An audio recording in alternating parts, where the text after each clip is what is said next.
crois me rendre compte que tu n'es pas parisien Ah non, moi, de naissance. Non, moi je viens de Montréal, je viens du Canada. Ouais. Et là, ça fait drôle, ça fait du bien de voir des gens qui découvrent bon ton parisien. voilà. Une petite bonne note. T'es arrivé il y a combien de temps à Paris? Ça fait 2 ans là. 2 ans? 2 ans que j'ai déménagé de Montréal. On a Ouais. installé en France pour travailler sur le 3e album dont JP va faire partie. Alors Pourquoi JP? non, pourquoi partir? Bah, ça effectivement, pourquoi JP ça m'intéresse aussi, mais pourquoi partir de Montréal pour venir à Paris? Bah déjà, toute mon aventure, moi surtout Soul Rebel, qui était mon premier album, je l'ai vraiment vécu ici en fait.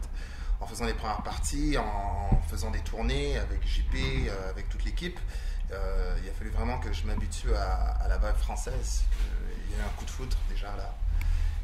Comment il est arrivé ce coup de foudre? C'est mes fans, j'ai rencontré des fans, les françaises, j'ai rencontré des... C'est les Françaises le coup de Ah, tu vois foudre. tout de suite les Ah ouais, Françaises. les françaises, non mais honnêtement c'est vrai, c'était la première fois que j'arrivais dans quelque part et là j'entendais Cage, tu vois. Et ensuite c'est pense à moi, c'est trop fraîche, tu vois, il y a tout plein de trucs, Et t'as dit, les entendre j'aime la chanter. France. Mais voilà, je fais mon amour comme ça. Il Franchement, n'y avait pas ça à Montréal.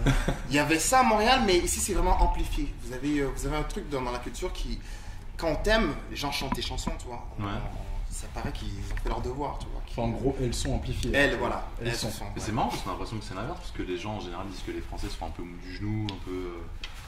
Justement pas très enthousiastes, que dans les salles de concert c'est un peu pépère, tout Écoute, ça. moi aussi, mais honnêtement, moi j'ai une chance, peut-être aussi c'est les musiciens avec qui je bosse. Je pense que tu c'est vois. l'énergie L'énergie générale, qu'on a ça sur va. scène, vraiment, il y a un truc C'est vrai qu'on se n'avait passe. pas de ça en fait en concert avec Gay. Ouais. C'est vrai, les gens étaient vachement, Ah ouais. surtout les filles. Hyper réceptif. What can I say? What can I say? Et alors sinon la ville en elle-même, où est-ce que tu habites par exemple? Là, je suis à Cergy. À Cergy. À Cergy, qui je sais qu'il est un peu à l'extérieur de Paris.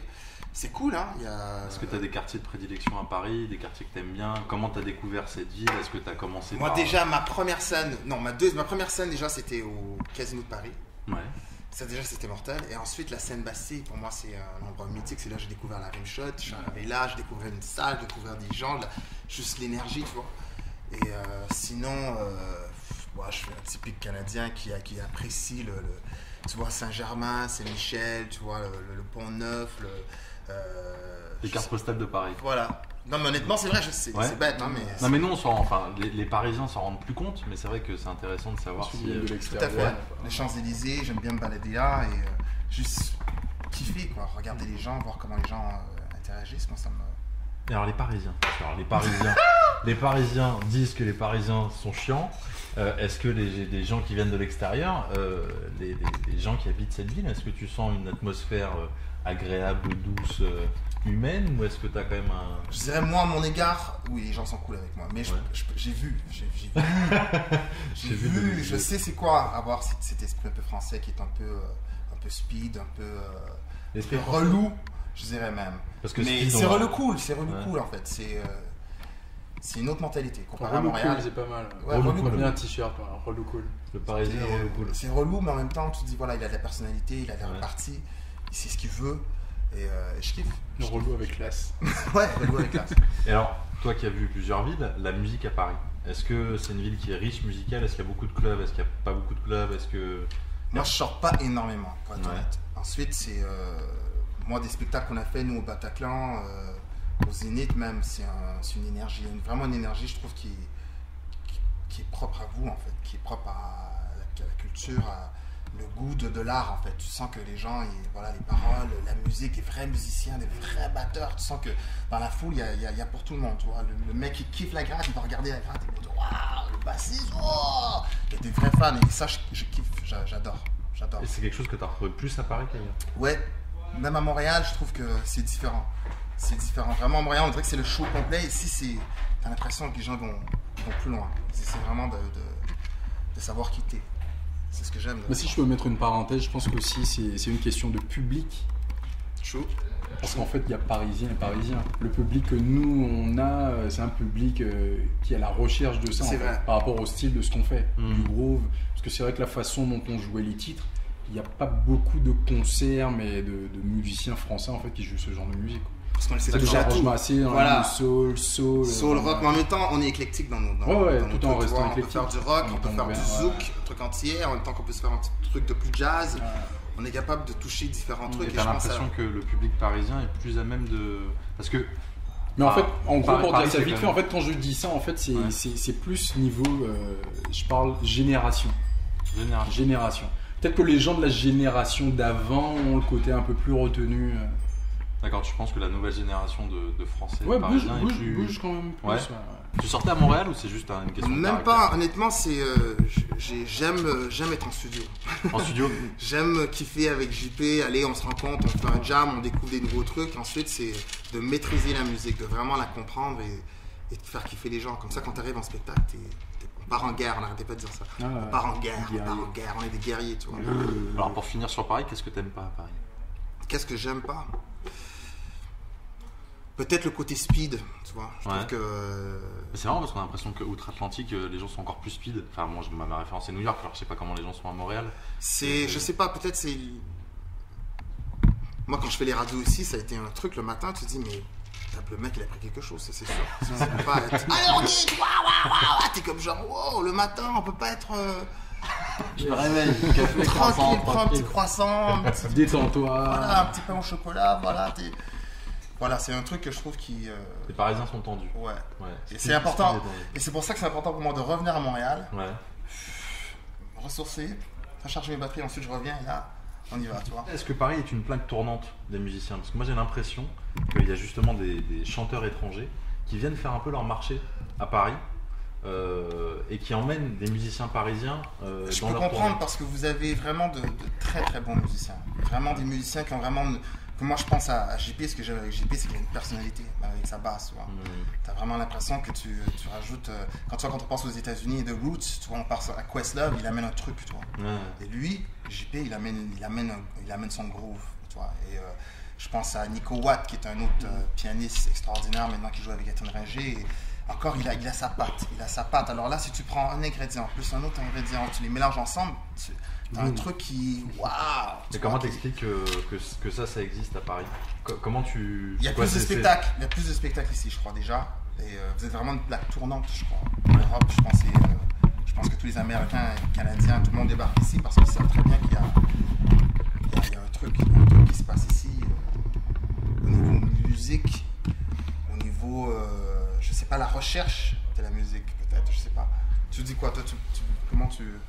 Bon, on a parlé déjà vite fait. En fait, moi, comment je vois la chose, Parce que t'es venu à Montréal, t'as vu en plus que c'est je suis venu à Montréal. Sauf que j'ai pas baigné, j'ai pas eu le temps de vraiment m'imprégner en fait des musiciens du circuit de musiciens là-bas. Mais on en a parlé ensemble. Tu me disais que c'était pas du tout pareil. C'est un peu les mêmes qui font un peu tout. Voilà, c'est vrai que sur Paris, on a très certainement, je pense, beaucoup plus de musiciens professionnels. Je suis d'accord. Parce que tu m'expliquais que là-bas c'était un peu difficile. C'est difficile de trouver des musiciens à Montréal. Bah, sinon, c'est les grandes stars qui les prennent. Et là, ça reste. Comme il dit, tu vois, ça reste dans un milieu. Voilà, ça bouge pas, tu vois, parce que ça marche là. Tandis qu'ici, tu regardes les musiciens d'une soirée à une autre, tu te dis, maintenant, toi, tu fais partie de tel groupe, en même temps, tu joues dans tel groupe. Lui, c'est All-Star Artist Musicianship. Dans les styles aussi, Paris, en fait, il y a de tout. C'est ça, j'ai l'impression qu'en fait c'est le métissage, mais je crois même que c'est culturel, c'est-à-dire que j'ai l'impression que Paris est une ville très métissée, plein d'origines, plein de... C'est-à-dire comme on se dit souvent, en fait, c'est-à-dire qu'entre musiciens, il y a tellement de réseaux différents que beaucoup de musiciens ne se connaissent pas. Ah bon? C'est-à-dire que maintenant, via le net, on apprend à découvrir des gens. Mais il y a des musiciens qui ne se connaissent pas. Parce qu'il y a beaucoup de musiciens qui sont dans un réseau soirée privée. Les autres qui sont peut-être dans un réseau plus afro. Et tout ça, en fait, c'est différents styles. C'est qu'on a tous ces styles-là en France. Enfin, à Paris. Mais est-ce qu'on peut les rassembler? Bien sûr, tu penses que oui, c'est possible. Les gens qui évoluent dans différents réseaux, est-ce que vous arrivez quand même à communiquer ensemble? Non, mais c'est ce que je dis, on communique. Oui, si on se retrouve sur scène, on peut communiquer. Parce qu'en fait, la musique, c'est un langage. Il y a un respect. Ouais, la musique, c'est un langage. Que j'ai trouvé extraordinaire ici, c'est qu'entre bassistes, entre batteurs, entre chanteurs, quand on se rencontre, on est content. Tu vois, il y a waouh, j'ai vu ce que tu as fait. J'ai vu ce que tu as fait à Taratata. J'ai vu quand tu as fait tel show avec un tel, tu vois. Les gens se donnent des compliments, les gens se disent ouais, j'apprécie ton art, j'apprécie ce que tu fais. Et ça, je trouve, on dirait que c'est propre ici, je trouve. C'est vrai qu'on ait encore plus la possibilité de se mélanger, de se retrouver. Comment tu as trouvé tes musiciens alors? Pourquoi JP? JP, ben déjà, moi j'ai commencé, j'avais un guitariste qui s'appelait June, qui faisait partie de la Rimshot. Et tu l'as rencontré comment? Tu l'as rencontré à Paris? J'ai rencontré à Paris, je faisais les premières parties de Corneille et je cherchais à avoir un guitariste. Et déjà, lui, il avait déjà une patte, il avait une façon de jouer. Et ensuite, il m'a dit, Gage, c'est quoi? Je vais te présenter mon groupe, la shot. Viens voir comment ça se passe. On a fait une première scène, notre première scène c'était la scène de Bastille. Et waouh! J'étais comme un enfant dans un magasin de moment. Honnêtement, là, c'était une énergie, c'était. Ils connaissaient tous les codes américains, tous les codes antillais. Là, en plus, moi, j'arrivais avec un pense à moi qui était un peu zouk-zou. Je me suis dit, bon, j'ai hâte de voir comment on va faire le. Ah, oui! Quand même! Ça joue. Ensuite, le trop fraîche, c'était un peu plus soul. Je me suis dit, bon, je vais voir. Ah, ouais, quand même, tu vois. Mais c'est ça aussi, j'ai l'impression que je m'en souviens, en plus, on avait même fait un show, il y avait une spéciale rimshot.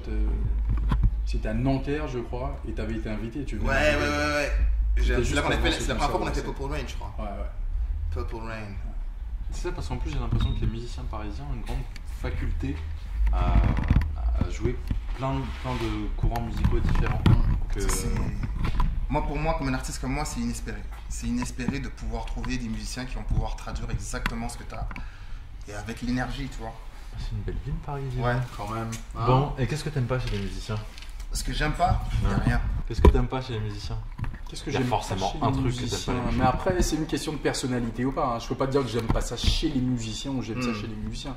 Après, il y a des personnalités. C'est vrai qu'il y a certains musiciens. Moi, je suis quelqu'un, je m'entends avec une grande majorité des personnes. Parce que je suis pas quelqu'un, je pense, de compliqué à me prendre la tête. Je suis là pour partager de la vibration. C'est-à-dire que quand je découvre quelqu'un. Partager de la vibration. Ouais, partager de la vibration, c'est ça. Ouais, exactement. De toute façon, l'instrument est lié à ça en fait. La basse, c'est ça, c'est la vibration. La basse, ça te met bien. Ouais. Quand tu joues de la basse, il faut que tu aies le sourire. Si tu l'as pas, c'est que bon. Peut-être que t'es pas vraiment dedans encore. Mais ce que je veux dire, c'est plus par rapport à des personnalités. C'est vrai qu'il y a des personnalités qui me mettent un peu plus en retrait. Ouais. Mais ça veut pas dire que je vais dire que j'aime pas ces personnes-là. Non, mais il y a peut-être des trucs qui t'énervent, des comportements, des attitudes. Des comportements qui peuvent à la rigueur m'énerver, parce que je suis pas quelqu'un à m'énerver spécialement, mais c'est plus le côté, c'est plus tout ce qui est égo. Ouais, ça je peux comprendre. C'est-à-dire que des musiciens, c'est-à-dire que oui, chacun a de l'ego, à un certain pourcentage, mais quelqu'un qui pousse ça trop en se disant que c'est que lui et qui pense qu'il a réussi que par rapport à ce qu'il a fait, je dis que ça n'existe pas. Moi, si je suis là aujourd'hui, c'est grâce à plusieurs personnes et encore aujourd'hui. C'est-à-dire qu'en tant que musicien, on peut arriver à un moment où on fait le tour, mais c'est quand tu vois d'autres musiciens que ça te réveille, que ça te donne la pêche et tu te dis ah ouais, il y a encore à faire. Et c'est ça, on est pas tout seul. Voilà, c'est un échange. Et même quand on travaille ensemble, c'est-à-dire que tu sois à la direction musicale ou que tu as un poste ou tu as une responsabilité, c'est quand même de l'échange. Ouais. Parce que tout le monde a à t'apprendre. C'est-à-dire que même le chanteur qui a son projet, le pianiste peut lui apprendre quelque chose, le batteur, le percussionniste, et c'est de là qu'on fait un bon band. C'est comme ça en fait, avec cet échange. Ce qui va t'énerver, c'est le manque d'ouverture, le manque de... Enfin, qui va te déplaire, c'est le fait de ne pas pouvoir communiquer, de créer... L'autre va peut-être créer une barrière. Aussi ça, ouais, quand même. Ouais. Je pense qu'en gros, c'est ça. Est-ce que la valeur travail est importante chez vous? Parce que je me dis, un musicien, ça doit... Un musicien est obligé de travailler tout le temps. Oui, bah c'est ça. Tu es obligé de travailler tout le temps. Quand tu es musicien, surtout professionnel, et encore plus si tu joues différents styles, tu es obligé d'être tout le temps dedans. Pour en même temps être habité aussi par ton instrument le plus possible. Mais avec le temps, en fait, ça continue. C'est-à-dire que personne n'est à bout de ce qu'il a déjà travaillé. Il faut toujours continuer, travailler. Plus on progresse, plus il faut travailler. Et cette musique, pour finir, cette musique dancehall, caribéenne, tout ça, d'où ça vient? Je suppose que c'est culturel. D'où ça me vient? Oui, personnellement, mais ça me vient parce que j'ai baigné dedans. T'as baigné dedans? Déjà, oui, je viens de la Guadeloupe, né à Pointe-à-Pitre. Et comme je l'ai déjà dit, à l'époque où j'étais adolescent et même avant mon adolescence, culturellement, c'était encore plus ouvert. Donc, ce qu'on écoutait à la radio et tout, on avait de tout qui passe à la radio. Il n'y avait pas le système qui formate maintenant à dire non, on passe que ça. À l'époque, moi, j'entendais aussi bien du jazz que du reggae, de la salsa, de la variété française, variété américaine, on entendait tout.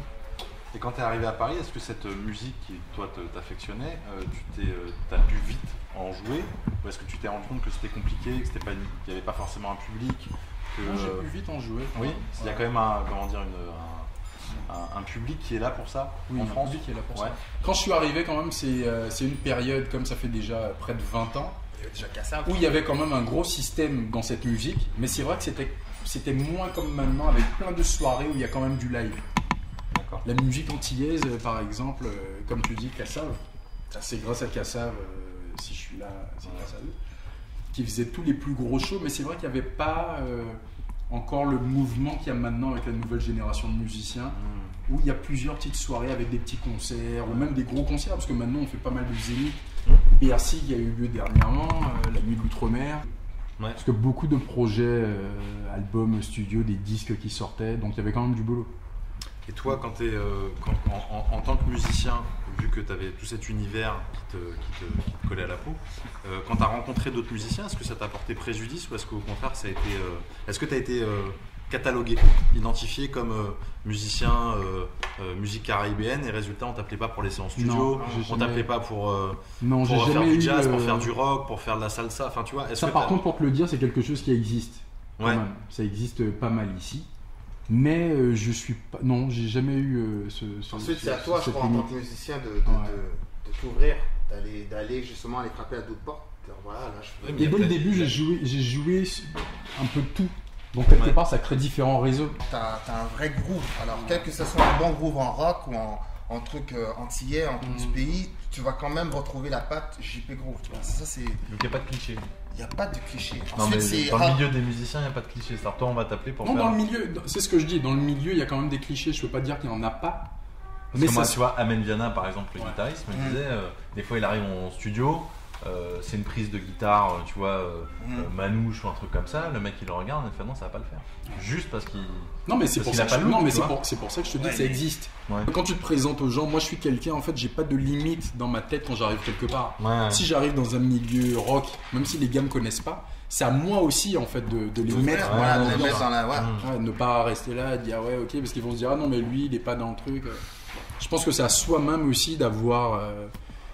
Bon, en même temps, ça se travaille pas, c'est quelque chose peut-être de naturel. Bah, ça, Même moi, je sais pas comment je suis exactement, je me vois pas et tout, mais je pense qu'en général, les gens se disent que voilà, ils ressentent le groove, même sans l'instrument. Il faut groover. Donc, d'où le nom JP Groove. Ben ouais, quelque part. C'est un surnom ou... C'est un surnom. Enfin, si je dois expliquer, et comme je dis souvent, c'est même pas que je me suis dit que j'allais m'appeler comme ça. Ouais. Ça, c'est par rapport à une adresse internet. La première fois en fait où j'ai pris mon abonnement internet, bon ça remonte à quelques années, où il fallait à l'époque avoir une adresse sur le moment et moi je savais pas en fait. Donc je suis arrivé, on me dit donc on met quoi sur le papier en fait, vous avez une idée d'adresse email, j'ai réfléchi, j'ai dit JP. Bon les JP Groove, pourquoi pas, sans E à la fin. À la base de tout ça c'est un mail. Voilà, c'est parti de là. et les gens qui avaient mon adresse email ont commencé à m'appeler JP Groove, JP Groove, JP Groove, et voilà c'est parti comme ça. Écoute, merci beaucoup Gage.